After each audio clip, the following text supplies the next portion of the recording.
Desde chicos, lo primero que nos preguntamos es ¿por qué? Una pregunta que nos acompaña toda la vida. ¿Por qué? En el bar, en la calle, en el trabajo, en el subte, en el taxi. ¿Por qué? La ciudad, el país y el mundo más allá de la coyuntura. ¿Por qué? La pregunta de siempre con la profundidad que la actualidad a veces nos hace perder de vista. ¿Por qué? Así de simple, así de profundo. Graciela Fernández Mejide se pregunta ¿por qué? El 1110.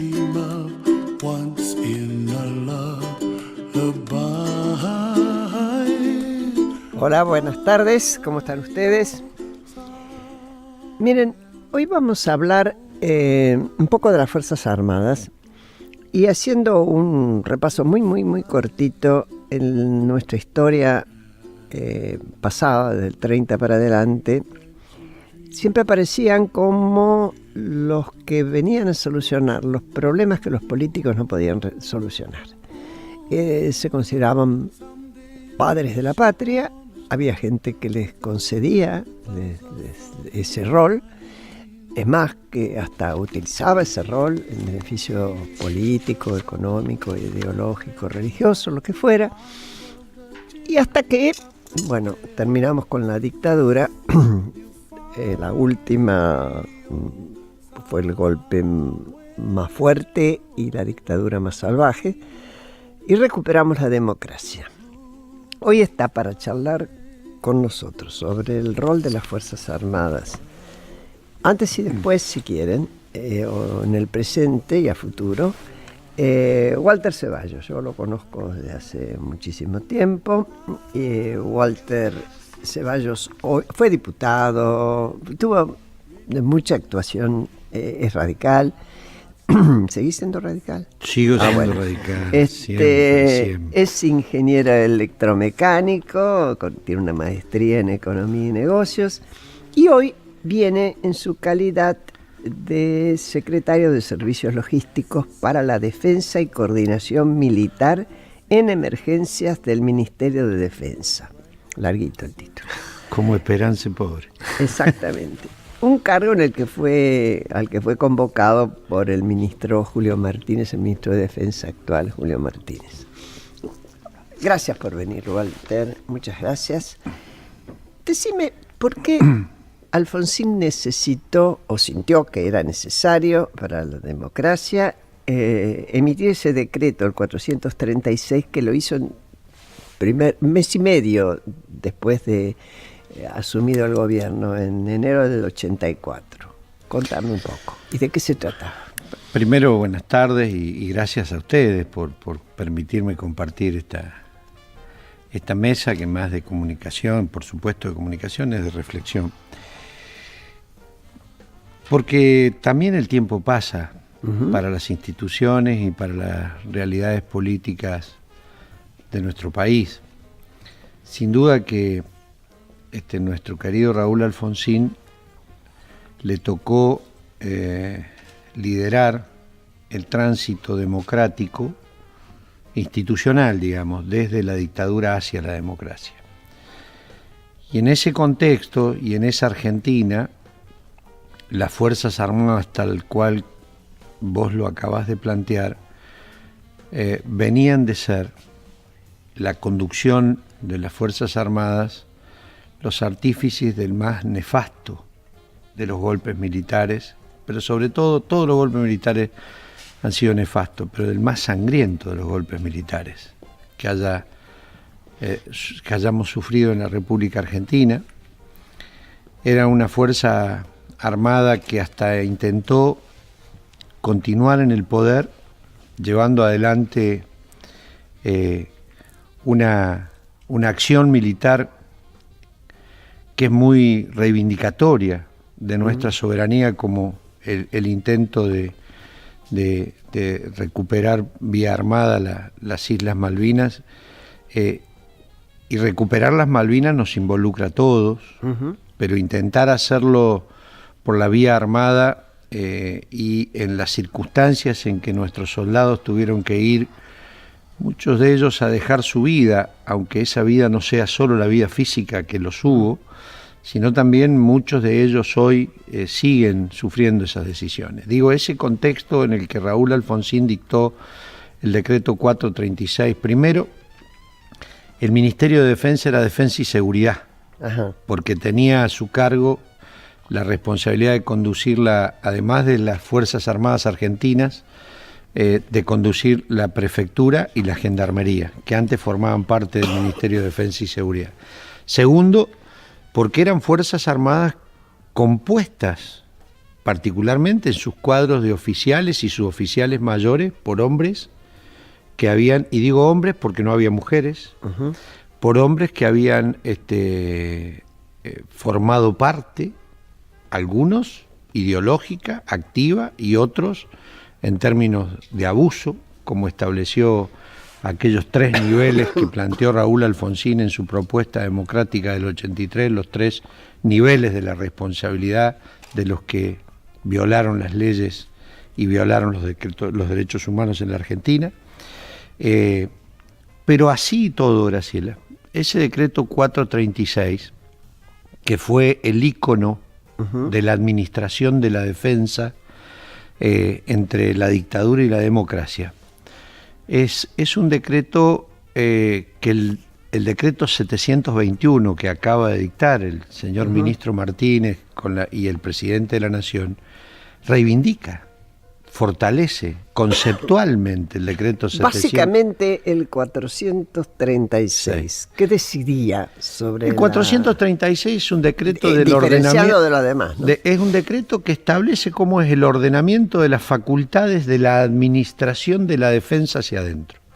De la misma manera que el 721 también lo es. Pero en su momento, y por eso me parece que han surgido voces, el Pablo que está conmigo, Pablo Marmorato, que como siempre me acompaña, a lo mejor tiene algo que preguntar, porque es mucho más joven, pero más joven recuerdo, que yo también.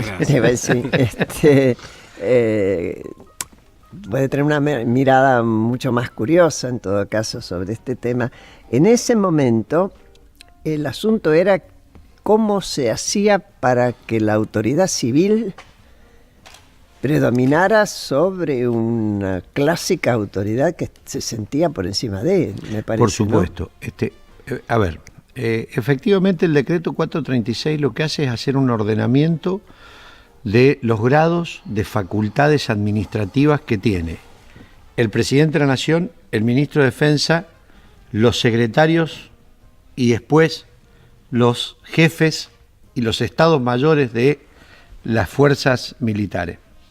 En 1984, la creación del Estado Mayor Conjunto era una creación resistida por la fuerza, porque teníamos una concepción castrense corporativa donde cada fuerza intentaba ser una unidad autónoma en sí mismo. De hecho, la última época de la dictadura se quedó solamente el ejército. Se quedó solamente el ejército porque, bueno, por las disidencias de la distribución del poder, y el ejército asumió la totalidad del poder de facto en aquel momento. Uh-huh. ¿Está bien? Entonces, el decreto 436 o el decreto 721, dictado actualmente, es un decreto que ordena la cuestión normativa legal a la realidad de 2016, en diferencia de lo que era en 1984, enero de 1984. En segundo lugar, yo he escuchado algunas voces que me cuesta creer que sean por desinformación, porque uno puede entender que alguien que tiene desinformación o mala interpretación afirme cuestiones que están alejadas de la realidad o se base en cuestiones falaces para tratar de articular un discurso político. El decreto 721, inclusive, estamos hablando ahora de la actualidad. De la actualidad. Un decreto que es nuevo. El 436 uh-huh concentraba en el presidente de la Nación no solamente la manda constitucional de designar los jefes de las Fuerzas Armadas del Estado Mayor Conjunto, sino que también concentraba en el presidente que tenía que dictarse un decreto por cada oficial superior que estaba establecido en la norma que los oficiales superiores eran los grados de teniente coronel en el ejército o equivalente en la Fuerza Aérea hacia la superioridad. Coroneles, generales o comodoros o brigadieres o almirantes, contraalmirantes, bueno. El decreto, ¿qué ocurrió concretamente? Cuando nosotros llegamos el 10 de diciembre, ¿con qué nos encontramos? Había 4.100 trámites de designaciones de oficiales superiores de la Fuerza Aérea. Esto estás hablando ahora. Ahora, que no tenían decreto de designación. Algunos de ellos que ascendieron 2 grados sin decreto presidencial. O sea, en una situación administrativamente anómala. En segundo lugar, el ministro de Defensa tenía que firmar las calificaciones de los egresados de las escuelas, firmar el boletín de calificaciones de los egresados de las escuelas de oficiales. Pero no le daba el grado. El grado se lo otorgaba el jefe de la fuerza del arma correspondiente. Hoy es al revés. El jefe firma el boletín de calificaciones y quien le va a dar el grado o no, es el ministro. Uh-huh. Doy otro ejemplo, que está en la antigua y en la nueva ley de ordenamiento de las Fuerzas Armadas. Por ejemplo, lo que son los retirados, que son reconvocados a prestar servicios en el Ministerio de Defensa, pueden ser en las Fuerzas Armadas o en la Administración Central o en alguna de las unidades de producción, que se llaman los artículos 62. Antes por un artículo que se llama 62. El artículo 62 de la ley hoy reconvocar. Los reconvocan para prestar determinado tipo de servicios a las Fuerzas Armadas o al Ministerio de Defensa. Esto era una facultad de los jefes de la fuerza. Y te doy otro dato. Cuando nosotros llegamos a la administración, llamativamente, casi todos los reconvocados eran gente del ejército, del arma de ingenieros, y que estaban muy cercanos en la promoción de quien había sido el anterior jefe del ejército, el general Milani. Vamos a seguir enseguida.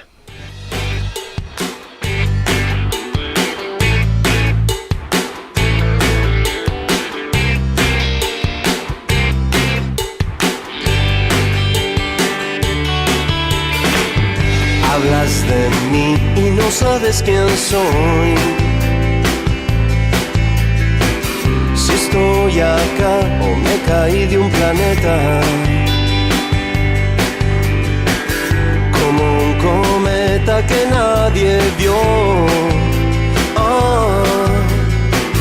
Me ves a mí y crees que soy yo. Hablas de mí y no sabes quién soy. A quién amé y a quién odié de veras. Nunca sabrás si digo la verdad. Porque no sé qué mentira quisieras. Y nunca voy a perder mis sueños. Es el único tesoro que tengo. A los que quieren verme muerto, no les puedo enseñar a vivir. Y nunca voy a perder mis sueños, aunque no pueda vivir despierto. Cuando me dicen dónde estoy, no me ven porque ya me fui.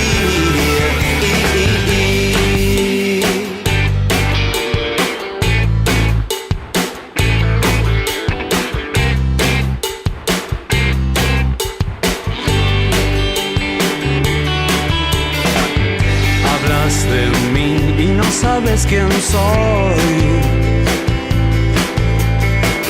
cuánto placer puede darme el dolor. Bueno, gracias Nicolás Reynoso, ustedes saben, siempre está en el control, poniéndonos lindas músicas. Espero que a usted le guste también. Bueno, y acá estamos con Walter Ceballos, que nos viene a contar este cambio de un decreto por otro decreto, qué significa en la organización de las Fuerzas Armadas, o si tiene una implicancia mayor que una simple organización, que es algo que fue lo que trascendió al principio, Walter. Sí, a ver, la implicancia tiene una implicancia en términos de y hay que ponerlo en el contexto actual y comparar con el 84. Por eso yo te llevé al otro. Por eso digo, decreto. Este decreto le da más facultades al ministro de Defensa de la Nación, facultades que antes residían en el presidente, no por una ley, sino por cuestiones administrativas, que la verdad que terminaron siendo administrativamente no resueltas. Le dan facultades al ministro, le quita algunas facultades que tenían los jefes de las fuerzas, como es este tema que conversábamos en el bloque anterior de los retirados y reincorporados. Eso se lo saca. Y se lo saca a los jefes de la fuerza y se lo da al ministro de Defensa. Por esto de que los reconvocados parecía que había un alineamiento especial. Sí, pero además porque nosotros entendemos que un reconvocado deja de ser una persona que tenga que ser estratégica para el arma para pasar a ser una persona que tiene que ser estratégica para la defensa. Ajá. El contexto nacional, internacional de hoy en el mundo y la Argentina en el mundo en términos de la defensa es muy distinto al que teníamos en 1984. A ver, en 1984 a Alfonsín le tocó resolver la democratización de la Argentina, la democratización de las fuerzas, llevar adelante el juicio a las juntas y resolver el problema del diferendo limítrofe con Chile. Exactamente. Con quien teníamos una hipótesis de conflicto de guerra y habíamos estado al borde de la guerra en 1978. Hubo tropas que se movilizaron. Por supuesto, estuvimos al borde. Mi generación, yo soy del 60. Mi generación del 60 y la del 58, 59, 60 fueron los que les tocó primero la casi guerra con Chile y después la guerra de Malvinas. Entonces digo, ese contexto, la Argentina hoy no tiene hipótesis de conflicto. Con nadie. La organización de la defensa es para la defensa del territorio ante una amenaza. El territorio, primero, la vida, la libertad, el territorio, los bienes comunes y después recién los bienes personales de los argentinos, con un concepto de una defensa, y permitime la redundancia, una defensa defensiva, no una defensa de participación en ataque, activa. Ni mucho menos. Nosotros, hay una política del presidente Macri y del ministro Martínez, solamente la Argentina vuelve al mundo con las fuerzas de paz en donde haya convocatoria de Naciones Unidas. Claro. Nosotros no participamos de ningún tipo de operación de acción bélica fuera del país, de manera ni bilateral, no, unilateral no tenemos. Entonces digo, ese contexto. Otro dato. A ver. La mayoría de los jefes de las 3 Fuerzas Armadas y del Estado Mayor Conjunto les entregó el sable, se graduaron con Alfonsín. Cierto. Son los graduados en el 83, 84, los que hoy dirigen las Fuerzas Armadas. Otro tema que pone el decreto. A ver, vos esto lo decís en el sentido, cambió una forma de mirar su participación de los militares. Cuando hablo de militares no solo hablo del ejército, la formación ciudadana de los militares, de los profesionales militares argentinos, es en un contexto político, institucional, sociológico, absolutamente distinto, afuera y adentro de la formación que hoy tienen nuestros cuadros de oficiales. No tiene nada que ver, gracias al esfuerzo de la democracia, con la formación que tenían los cuadros de oficiales prusianos, predemocráticos. Verdaderamente había hasta una psicología del orgullo de la pertenencia, de los conceptos de superioridad, en vez de prepararte para la guerra, te preparaban para el ejercicio del poder fáctico.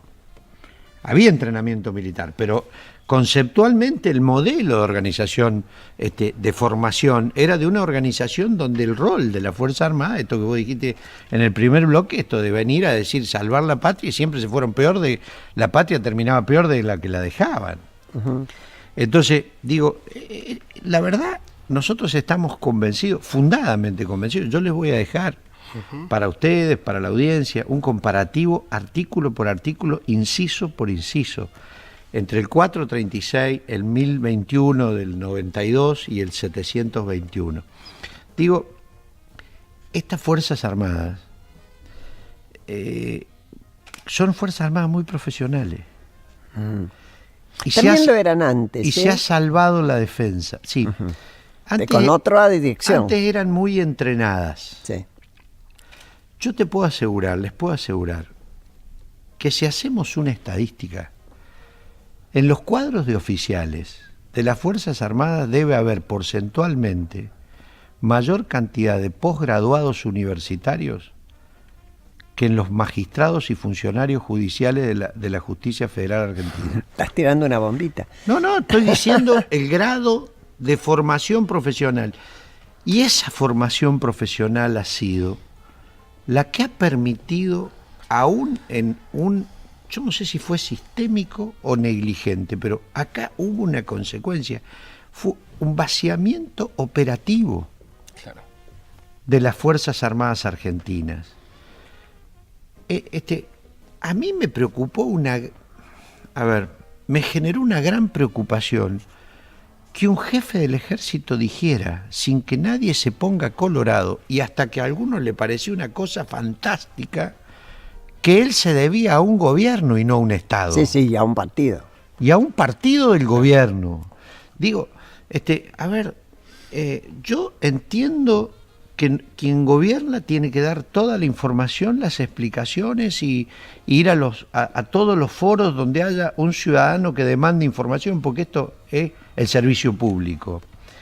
Ahora, también tengamos un poquito de memoria. No estoy pidiendo que nos acordemos, como hablábamos antes del programa, de lo que pasó hace 40 años. Estoy diciendo, acordémonos de lo que pasaba hace 8 meses.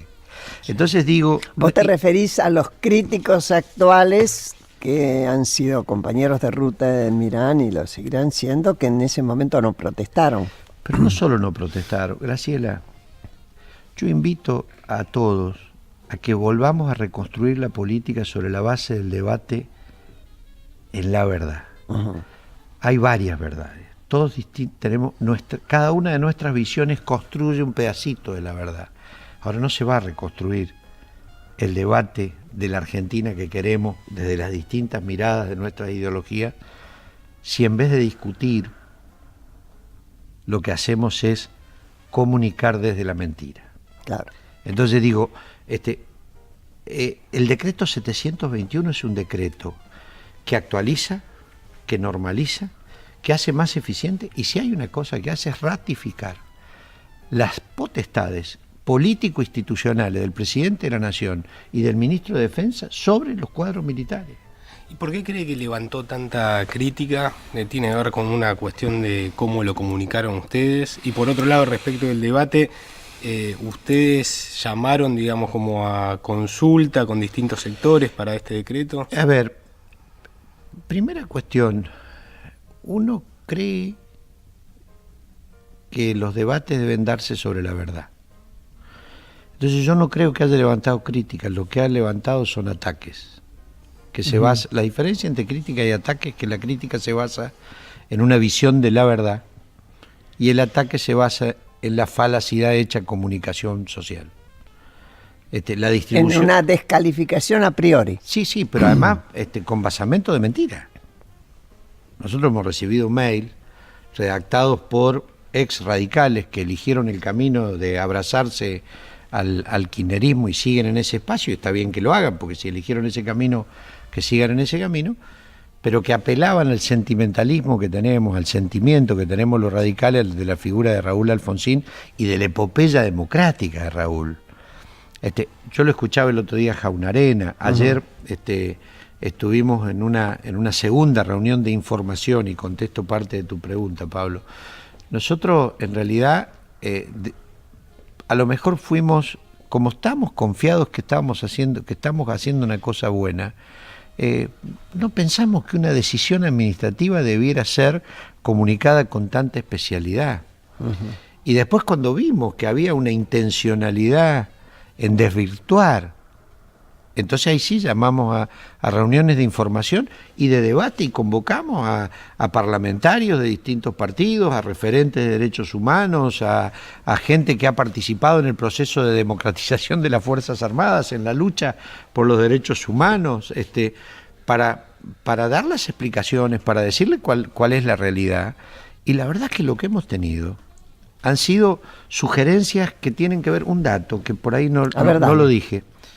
Este decreto le da la facultad que antes no tenía el ministro de Defensa.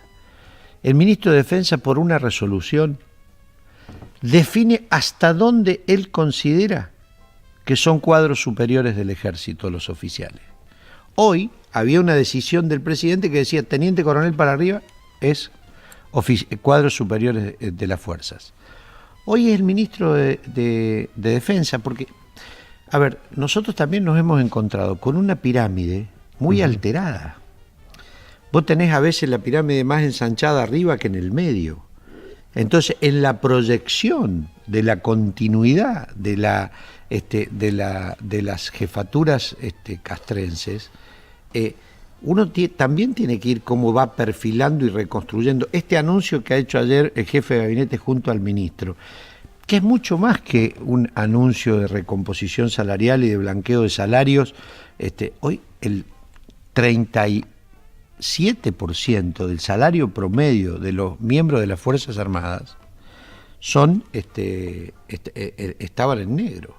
Y hay en un proceso de 3 o 4 años, la idea es que haya cero de remuneraciones no contributivas, porque el salario en negro le genera, entre comillas, hoy un beneficio al efectivo militar, pero daña mucho al retirado y por la propia particularidad, profesionalidad de la fuerza, el retiro es una facultad que tiene quien conduce la defensa, que es el presidente de la Nación y el ministro. Entonces, lo que digo es, la verdad es que levantó crítica. Yo creo que hubo una intencionalidad. Ante eso nosotros que dijimos, estamos seguros que estamos haciendo una cosa mejor, estamos seguros que estamos haciendo una cosa absolutamente ajustada, no solo a la Constitución, a la ley, sino a los principios fundamentales que los hombres y mujeres de la democracia argentina defendemos en lo que hace a la conducción de las Fuerzas Armadas y a la organización de la defensa. Hoy por hoy tenemos hipótesis hasta distintos de las operaciones y las capacidades que tienen que tener las fuerzas. A ver, Walter, me están haciendo señas de que termina este bloque, vamos enseguida al otro, después de la tanda. Paremos acá y la seguimos en el mismo punto.